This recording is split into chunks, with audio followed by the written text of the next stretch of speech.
But we're looking at finding God's will for your life, adapted from Guidance and Wisdom by J.I. Packer. So we've been talking about how God is our guide. We may seek his will. God can and does guide, seeking divine guidance, and then failing to obtain guidance. There were 6 pitfalls. First was unwillingness to think. You think it's going to just come to you. Unwillingness to think and plan ahead. Unwillingness to take advice. Unwillingness to suspect one's own heart. Unwillingness to discount personal magnetism. The fact that he said it in a flashy way doesn't mean it's true. And then unwillingness to wait for the Lord. Tonight, just a very brief thought. Our sovereign guide, it completes a thought, so I stopped there. But 2 thoughts. First, God's will is not one path alone. People will ask, what if I didn't do what God wanted me to do? I missed my calling. I felt that he wanted me to be a missionary, but I didn't do it. Do I spend the rest of my life out of his will? Well, I think the Bible is quite clear. God's will is not lost to us if we miss a turn. While his first choice for us might have been better, maybe have been easier, even if it looked harder, he takes our mistakes and our foolishness, our follies, into his plan for us. Joel 2:25, even Israel's horrible backslidden condition, he promised, I will restore to you the years that the locust hath eaten, the cankerworm, the caterpillar, the palmer worm, my great army which I sent among you. When the locusts come and eat all the vegetation down to the nubs, it is usually years before that gets back. But he says, by my blessing, I can restore the years that you have lost with this. The years that they spent up to it, and then the locusts came and took away all that harvest, and then eating everything down to the ground. They'd have to start tilling and everything over again when the season was right. Let me give you some examples. Jonah went to Nineveh, didn't he? That was the second chance. God could have had him eaten by a crocodile. Wouldn't have come back out of that one. Jesus restored Peter, had prophesied that he would betray him 3 times. Deny him 3 times, and yet used him mightily. Again, John Mark was restored to fellowship with God and Paul. And you remember John Mark was the one who couldn't take the mission trip, went back home to mama. And yet, in 2 Timothy, the last book that Paul wrote when he was actually in the Roman prison in which he would be killed, he said, only Luke is with me. Take Mark, he says to Timothy, take Mark and bring him with thee, for he is profitable to me for the ministry. So Mark had come back. Mark had a second chance and seemed to do it very well. So God's will is not one path alone. Let's settle on that. You can't just misstep, blindly seek your own will and then lose it forever. Then the second and last thing is God sets new paths before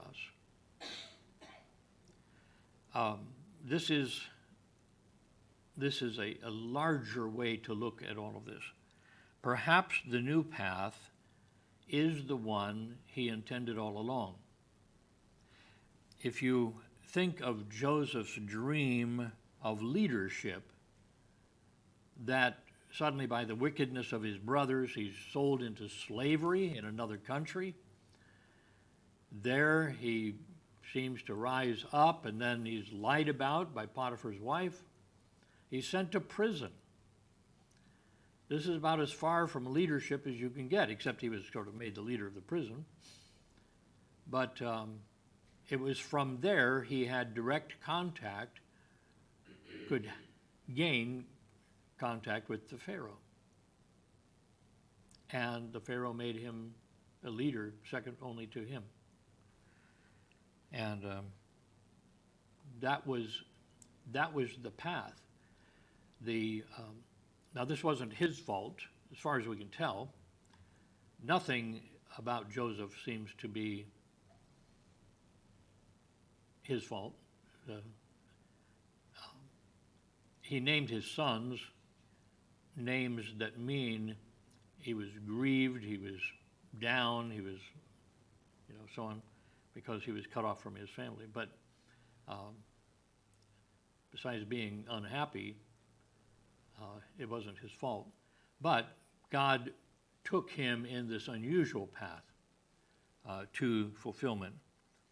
If you think of the power of Jonah's message after the story of his being swallowed by a great fish, I believe that it could have been just the miracle of God that Nineveh was ready to believe when he came. He was not a very good preacher. He had about 8 words in the Hebrew.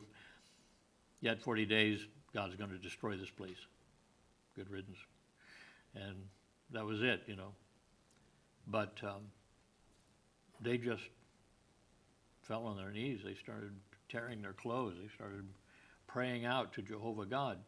And it occurs to me that the story of a man that was running away from the God who controls the weather caused a great storm, and they threw him overboard, perhaps even seeing that the animal came up and swallowed him.